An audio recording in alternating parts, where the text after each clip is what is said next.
If I was going with a bunch of young men and women on a bus and we drove by a beautiful mansion, it's just a gorgeous house on top of a hill. On the other side there's the ocean.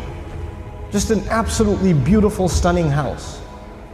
And the driveway into the house, there's a gorgeous car parked outside. And on the back of the house there's this incredible backyard and a swimming pool and all of it. I mean, whatever you can imagine is there. It's like it's a piece of Jannah on earth. And you see the guy walking into his house. We're driving on this bus and we see this guy walking into his house. And I asked these young men and women, do you think that guy's successful? Do you think he's successful?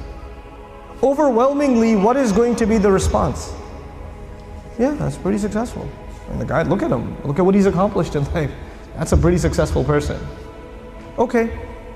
When you take a picture of someone graduating from college, they're shaking hands with the president of the university, they're being handed their diploma, and somebody asks you, you think that's successful? What are people going to say? You know, it's going to be Muslims and non-Muslims. Everybody's going to say that that is a kind of what? Success. When somebody gets a job, is that a kind of success? Sure. We congratulate people when they get a job. When somebody buys a house, when somebody starts a business, when somebody gets a new car, when somebody gets married, when people accomplish things in life, then we celebrate them because these are different kinds of small and big successes. Isn't that true?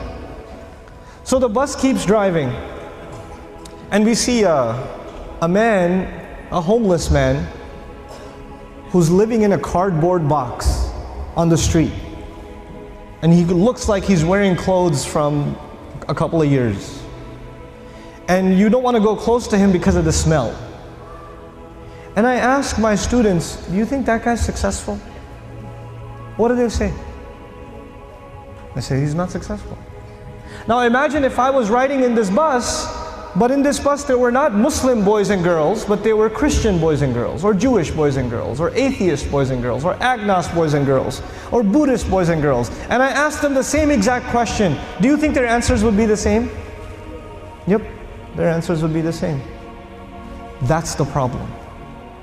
The problem is the way we think about success and the way we think about failure. For Muslims, it's supposed to be different. All human beings can see it a certain way, that's fine. They have the apparent view of success and failure. But us, Muslims, Allah has given us clearer glasses. And once you look at reality through these glasses, you see something other people cannot see. You see something other people cannot see. So when you put those glasses on, then you start thinking about the Book of Allah and you realize that one of the most beautiful, captivating, magnificent homes that was ever built was the castle of Fir'aun. It was one of the most amazing homes ever built. And if our bus was driving by the castle of Fir'aun and he was walking into his house and I asked my Muslim children, is that successful? Is that guy successful? What would their answer be? Fir'aun is not successful. He's one of the worst losers in all of human history. Isn't that the case? What was the second kind of person we ran into? There was one guy walking into a mansion. What was the other guy? It was a homeless guy. Okay. Ibrahim alayhi salam was kicked out of his house. He was told to leave the house. So he's homeless. Well, was he successful? He was. Actually, he's one of the most successful human beings that ever lived. Now the Quran is teaching me that a homeless man is successful and an incredibly wealthy man is what? A failure. You know what the Quran is teaching me? The Quran is teaching me that success has nothing to do with wealth.